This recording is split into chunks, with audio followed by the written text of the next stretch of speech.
year, which is good. So first of all, thank you for inviting me. I come to these every year, and it's really important for this community.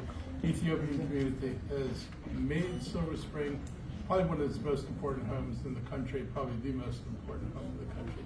We play a huge role in the economy. There are now like over 100 Ethiopian businesses in Silver Spring. They're growing around the county. You really do play an important role in our community. And I just want to thank you for all the work you do here. And when we were dealing with COVID, your community and your community organizations were a big help in making sure we were able to get deeper into your community than we would have been able to do if we hadn't had your support. One of the lessons we took away from COVID is government cannot always do everything. And sometimes community groups have more authentic relations with the people in their communities, and you're a more trusted voice sometimes than the government is. So it was something we learned, and it was something we were able to turn into a success in terms of our vaccinations and keeping people safe. And I just want to thank you. You all played a part in being able to do that, and that was important. So thank you very much for what you did. You're in Fenton Village now in downtown Silver Spring, and this is it's a remarkable place. And there's a lot of life down here. We've done a lot of work with our police department to make this place safer. When we had issues, we did not sit by and say, well, just get used to it. We took some pretty strong steps to make sure we could make this community as safe as possible. I think we've been pretty successful in turning around the level of crime that have been here before. And a lot of the businesses, your businesses, played a role in helping us do that. Without the cooperation of everybody, we would not have gotten where we got. So again, I want to thank you for what you do here.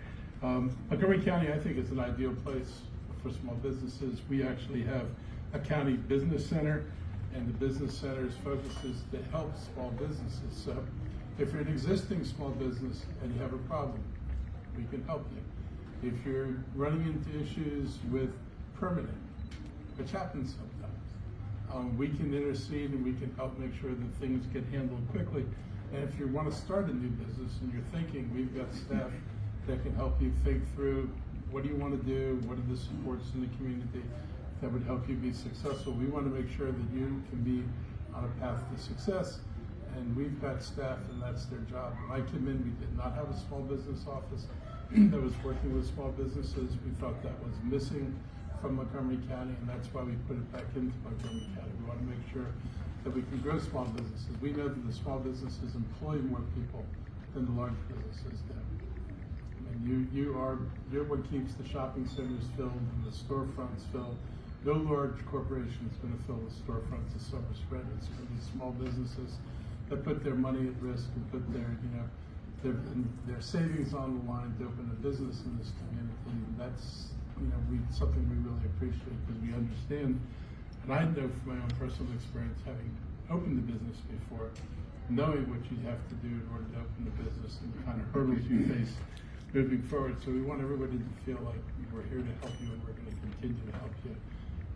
It's an exciting time to, we're a little bit past COVID. It looks like interest rates are going to drop. That should be good for the economy.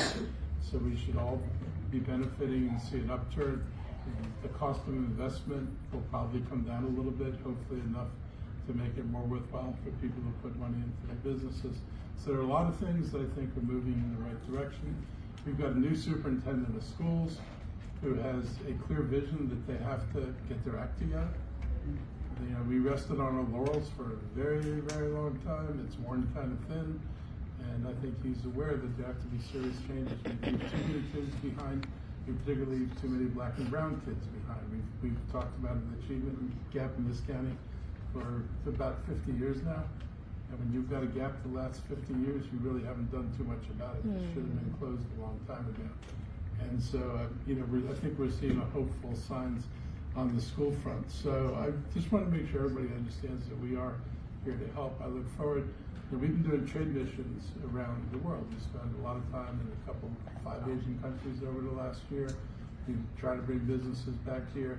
We're hoping that with better relations with the United States and the U.S. stopping being such an obstacle to Ethiopia, that they'll be able to expand their economy and we'll be able to expand trade relations. We talked with people that are interested in opening businesses here, some doing production.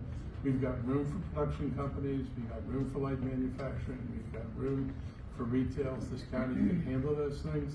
So as things lighten up and there are greater opportunities for export and expansion, we hope that you and your friends will think of Montgomery County as a place to come. So again, thank you all very much for the invite, and always happy to see all of you, and thank you for the work you personally do in keeping this organization thriving and relevant, which is most important. Thank you.